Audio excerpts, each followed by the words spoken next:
ہمارے خداوند یسوع کی انجیل مقدس یوحنا کے مطابق اس کا 7واں باب پہلی 2 10ویں اور 25 سے 30 آیات تک۔ اس وقت یسوع جلیل میں پھرتا رہا، کیونکہ یہودیہ میں وہ پھرنا نہیں چاہتا تھا، اس لیے کہ یہودی اس کے قتل کے فکر میں تھے اور یہودیوں کی عید قیام نزدیک آئی۔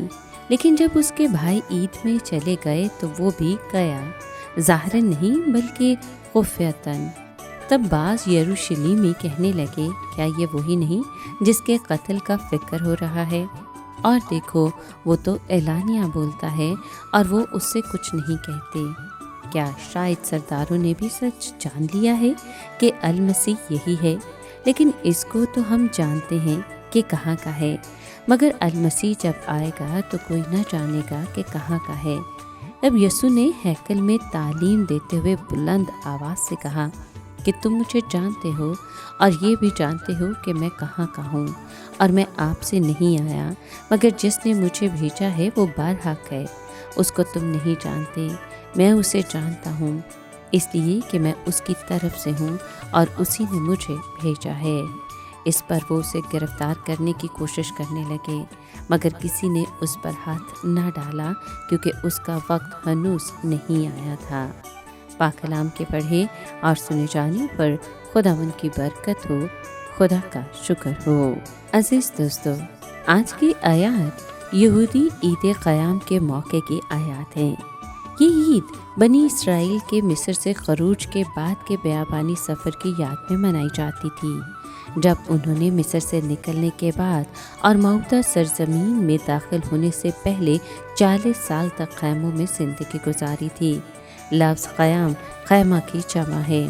عید کا مطلب ہے ادا کی جانے والی چیز، یعنی پھر سے یاد کی جانے والی چیز یا دہرائی جانے والی چیز۔ بیابانی سفر میں بنی اسرائیل کا مکمل انحصار خدا اور اس کی پروردگاری پر تھا۔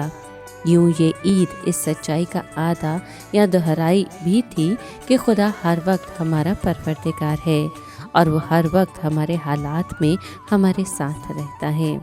یسوع مسیح کا مشن بھی خدا کی پروردگاری اور اس کی حضوری کے بارے میں یاد دلانا تھا کہ خدا نہ صرف ہمیں مادی برکات بلکہ روحانی برکات بھی عطا کرتا ہے، جن میں سے سب سے بڑی برکت نجات اور ہمیشہ کی زندگی کی برکت ہے۔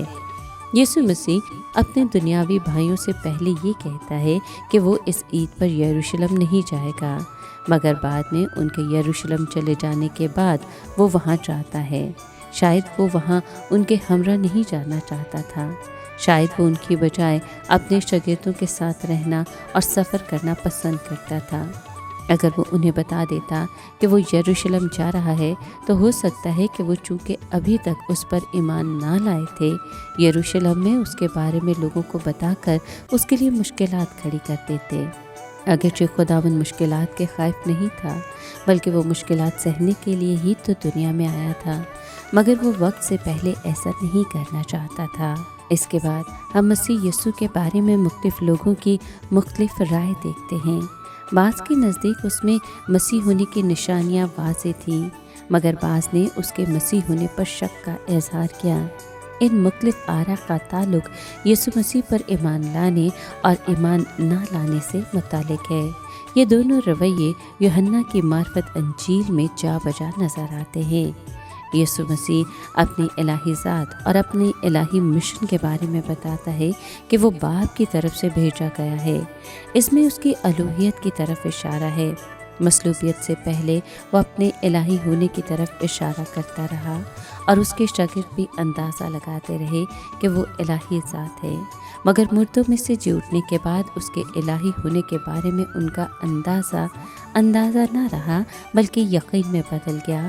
یسوع مسیح کے مخالفین نے اسے پکڑنے اور پکڑ کر قتل کرنے کی کوشش کی، مگر چونکہ اس کا وقت ابھی نہ آیا تھا، کسی نے اس پر ہاتھ نہ ڈالا۔